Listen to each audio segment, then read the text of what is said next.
Assalamualaikum warahmatullahi wabarakatuh. Halo, good morning, selamat pagi guys.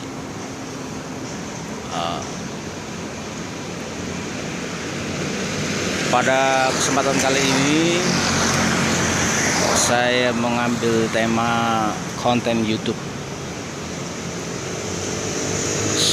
Sustainable City atau pembangunan kota berkelanjutan.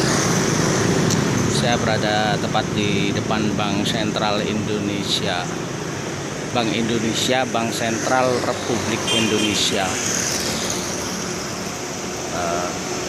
Ini merupakan salah satu kantor Bank Indonesia yang ada di Jawa Timur.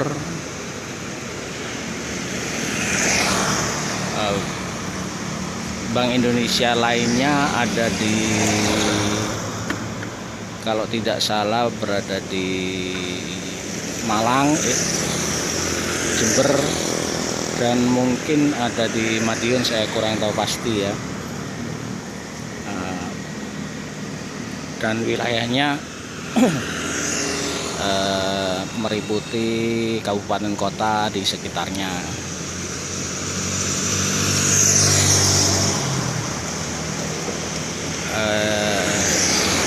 Di depan kita ini nampak hasil pembangunan dari Ibu Tri Risma hari ini yang sekarang menjadi Menteri Sosial. Untuk Wali Kota Surabaya sekarang digantikan oleh Bapak Eri. Di sini kita saksikan wajah dari Kota Surabaya yang penuh dengan tanaman. Ini sebenarnya sudah mirip dengan hutan kota.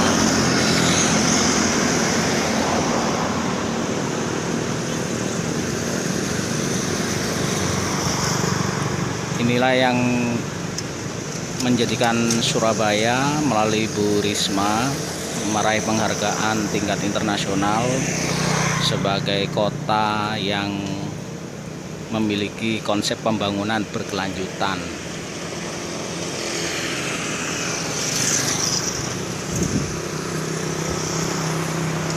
Halo bro, pagi, selamat pagi. Lagi bertugas bro ya. Mengapa dikatakan sebagai kota berkelanjutan atau sustainable city? Sustainable city. Karena dengan menanam pohon itu pembangunan di kota Surabaya akan berkelanjutan, di mana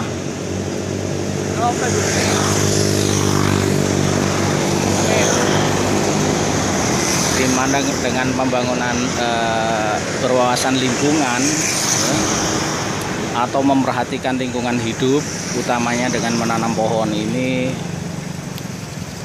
kota Surabaya akan menjadi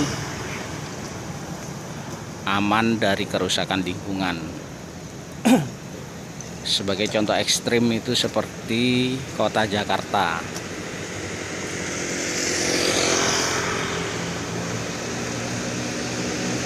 Itu yang banyak terjadi banjir, terjadi penurunan permukaan tanah dari air laut karena adanya intrusi air laut. Dari tahun ke tahun permukaan tanah itu akan menurun. Kenapa? Karena mungkin kurangnya vegetasi atau tanaman, di mana fungsi dari tanaman itu adalah menetralkan air tanah sehingga tidak terlalu asin. Sebab kalau asin Sebab kalau tidak ada tanaman, kurang tanaman itu tidak ada yang menyerap kadar garam atau menghambat garam-garam itu merembes ke permukaan, ke darat ya. Dengan adanya tanaman itu, air laut yang sifatnya asin itu akan digeser oleh air tawar sehingga tidak merusak tanah.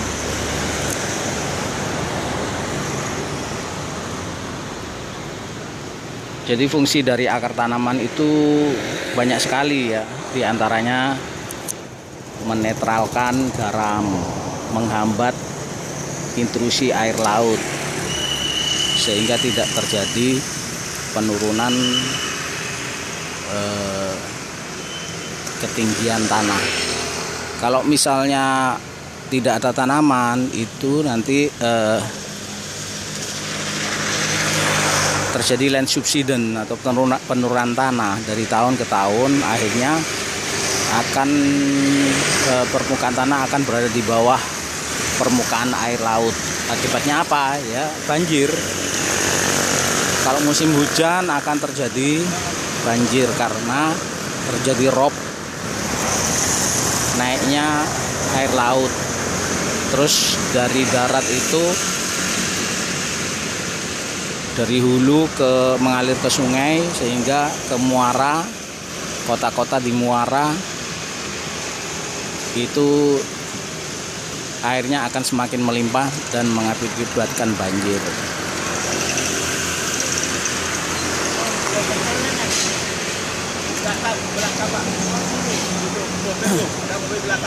Kalau kita saksikan di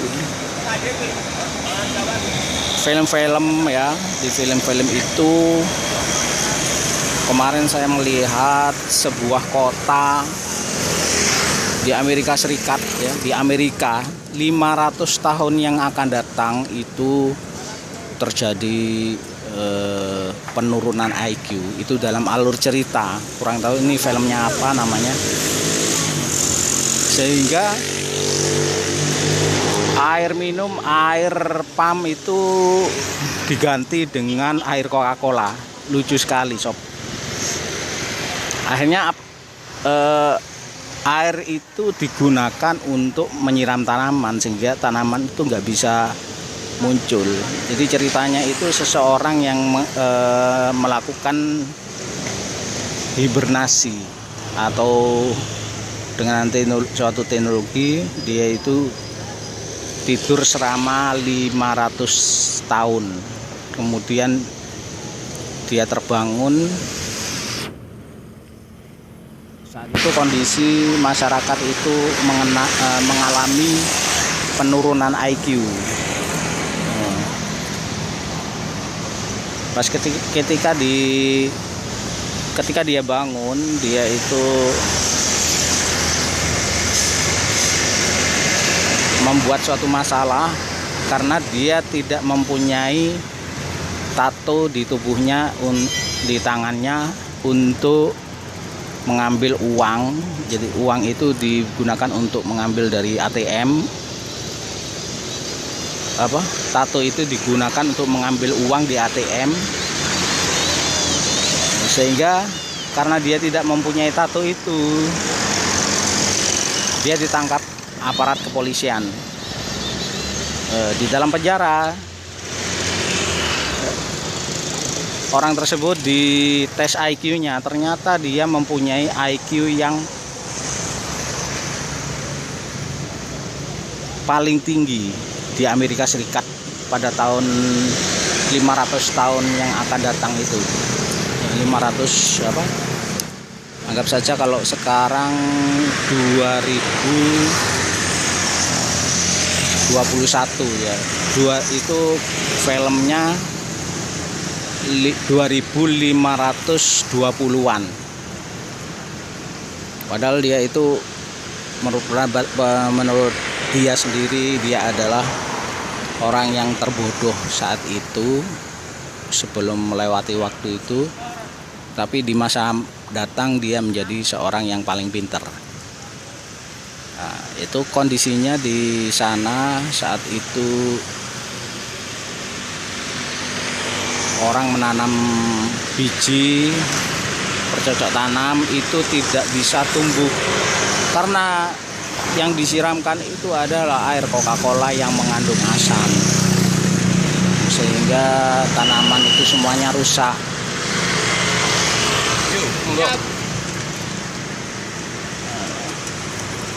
Setelah itu dia bertemu dengan Presiden Amerika Serikat. Kemudian ada masalah, dia di penjara, hampir ditangkap lagi, terus dihukum untuk dibunuh. Tapi ada temennya dari tahun yang sama itu sempat membuat suatu video yang langsung dihubungkan kepada monitor, sehingga diketahui oleh presiden bahwasannya tanaman yang menjadi eksperimen tugas dari presiden itu disiram dengan air biasa sehingga itu tumbuh, sehingga terjadi kegembiraan dari seluruh masyarakat Amerika Serikat termasuk presidennya, sehingga hukuman itu dicabut. Lama-lama si dia itu menjadi presiden Amerika Serikat karena dia pada saat itu mempunyai IQ yang paling tinggi. Nah, disitulah waktu itu terjadi banyak kerusakan di sana ya, utamanya karena tidak ada tumbuhan yang bisa tumbuh.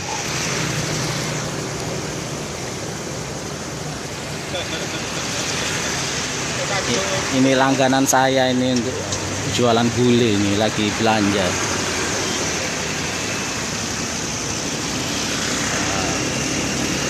Pada saat ini pun di Amerika itu banyak terjadi bencana alam seperti tornado. Tornado itu katanya wong desa itu kiriman dari saya itu. Enggak, sebenarnya ya karena kondisi di Amerika itu banyak tanah lapang, terus banyak penggundulan hutan zaman dahulu, terus banyak terjadi kebakaran hutan.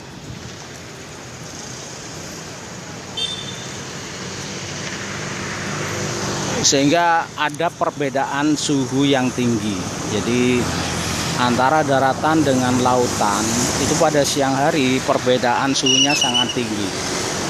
Kalau di lautan itu suhunya dingin, kalau di darat itu tidak ada tanaman, semakin panas, sehingga terjadi perbedaan tekanan.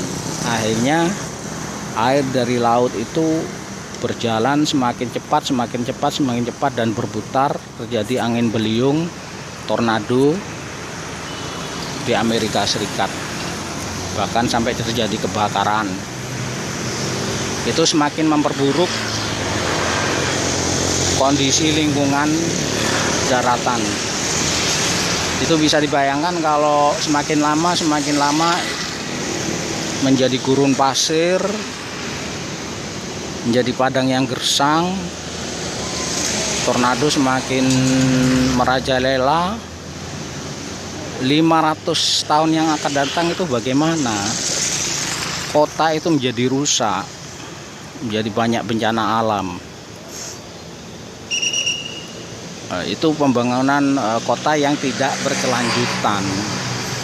Kalau berkelanjutan itu banyak tanaman seperti ini. Nah,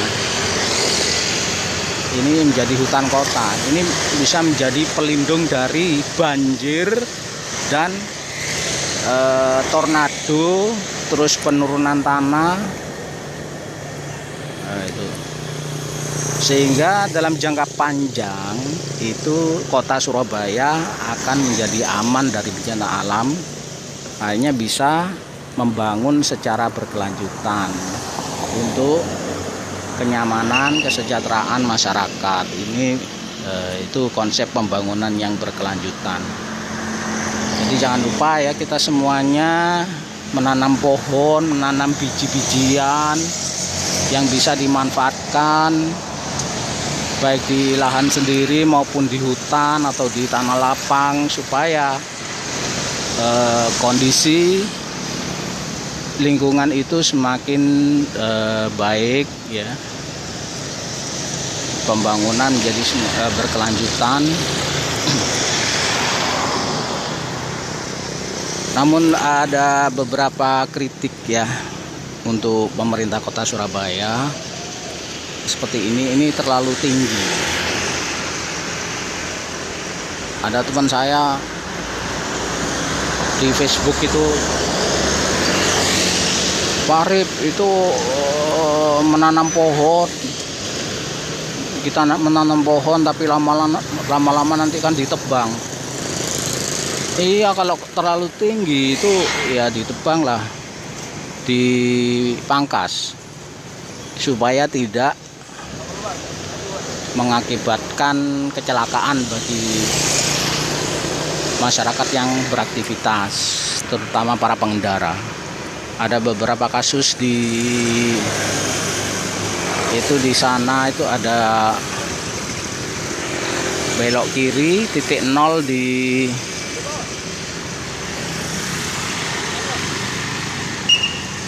titik nol di kantor gubernur, belok kiri ya, itu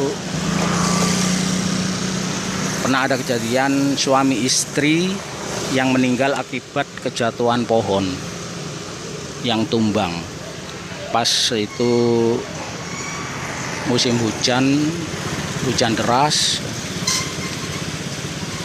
Nah, sebenarnya di sini ini ada beberapa pohon yang udah dipangkas tapi masih kurang rendah. Ini sekitar 7 meter 8 meter ya.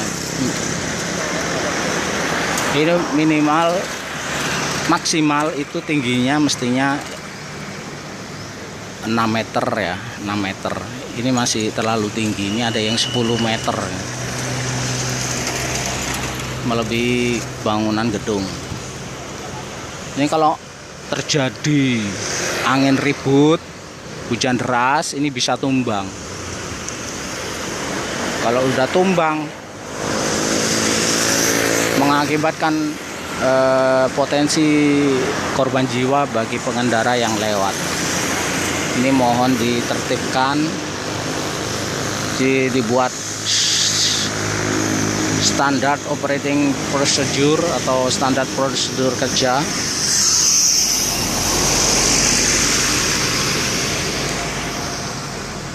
supaya tidak tanaman yang ditanam ini, yang dipelihara, tidak mengganggu kabel-kabel, tidak mengganggu listrik, kemudian tidak menimbulkan potensi ancaman keamanan bagi para pengendara.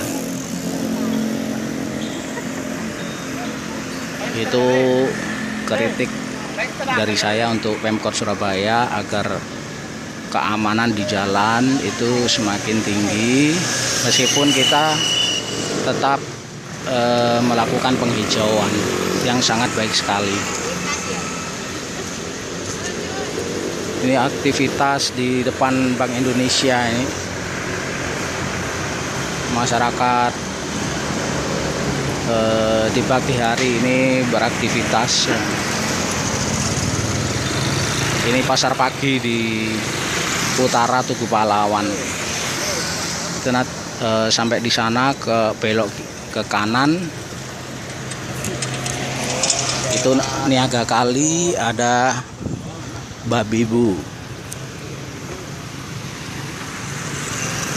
pasar babi bu ex Korea.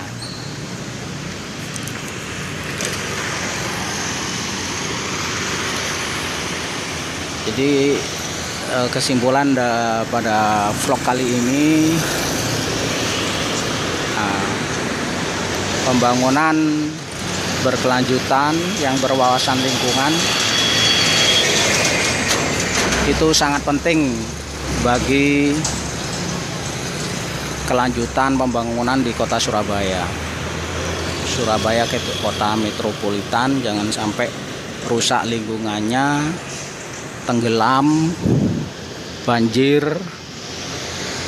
Itu penanaman pohon harus ditingkatkan, dan jangan lupa keamanan bagi masyarakat agar pohonnya ini dipangkas. Masyarakat, teman-teman sosmed, semuanya juga saya harapkan untuk bisa berpartisipasi di lingkungannya masing-masing untuk menanam pohon untuk kelestarian lingkungan hidup, seperti sabda Rasulullah Shallallahu Alaihi Wasallam, Shallallahu Muhammad, itu tanamlah biji walau sampai pada hari kiamat ya. Meskipun kiamat itu mau datang, itu kita diwajibkan atau dianjurkan untuk menanam pohon, menanam biji-bijian. Sekian dari saya, selamat berjuang wahai pejuang lingkungan hidup. Assalamualaikum warahmatullahi wabarakatuh.